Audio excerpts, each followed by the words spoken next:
my granddaddy being Scotch-Irish background, he figured out a way to get free farm labor. He'd call up all of his sons and say, send down the boys to the farm this summer. Said, you'll get a break from their raging teenage hormones.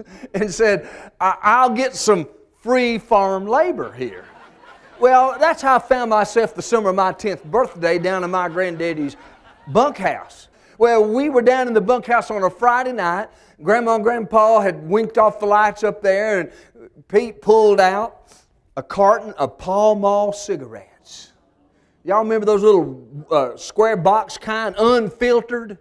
Oh, he pulled those out and he said, we're going to learn to smoke. Well, I was 10-year-old. Well, this is going to be good. And so we got it out. He passed them all out. I took one, stuck it in my mouth.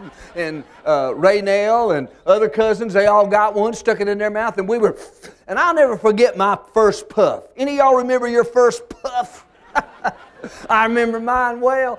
I reached in there and grabbed that, and I was doing just like I'd seen all of my uncles and cousins and older ones do, and I would go, oh. Of course, they tell you it's an acquired taste. Well, anything you got to acquire, you might as well let it lie.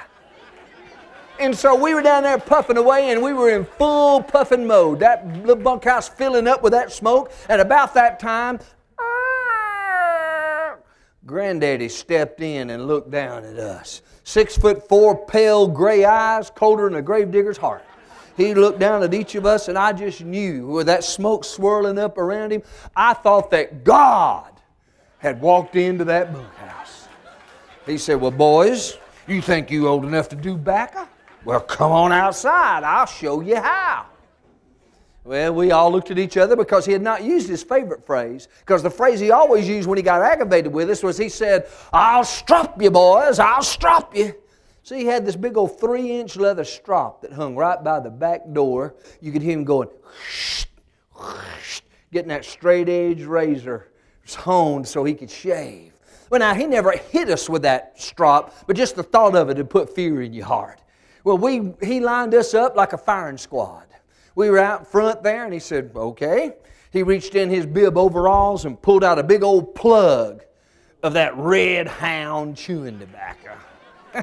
Now, let me tell you about Red Hound. Normally, I have to explain this if I'm up in Vermont or somewhere telling, but down here, y'all know what it is, but up there, I have to tell them it ain't nothing but a potent potion of poison masquerading as a tobacco product. That's all it is. He pulled that out. And I looked up at him, and I still remember seeing his blue jeans, his overalls, that bib, Dickie, written right across the top. And I was looking up at him. He takes that tobacco, gets out his finely honed case knife, and he begins cutting off one piece after another. He called it a chaw. And he cut each one, and he handed each one of us one of those. It was like taking Baptist communion. We were standing there, and he'd come along and put one in each of our hands, just like that. Well, I looked at it, looked over to the left and the right. And Granddaddy said, now put this in your mouth, boys. Well, he said, now chew it. I chewed once. I chewed twice. I chewed 3 times. About that time, it felt like fire ants had gone off all inside my mouth.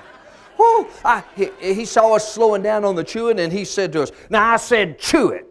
Well, I chewed some more, 7th, 8th, 9th. About the 11th time, it was as big as it'd ever get inside my mouth, and I'm a-chewing away. And then he looks at us and he says, now swallow it. Whew! That's exactly was my response. I knew even at 10 years old you don't do that. And about that time he saw us hesitating. He drew himself all up to his 6'4" frame, looked down to us, and he said, I said swallow it. About that time, we began wobbling back and forth like bowling pins in a bowling alley. Oh, some of us turning green, some of us turning white, and a few of us throwing up. My granddaddy looked out over all this confusion in front of him.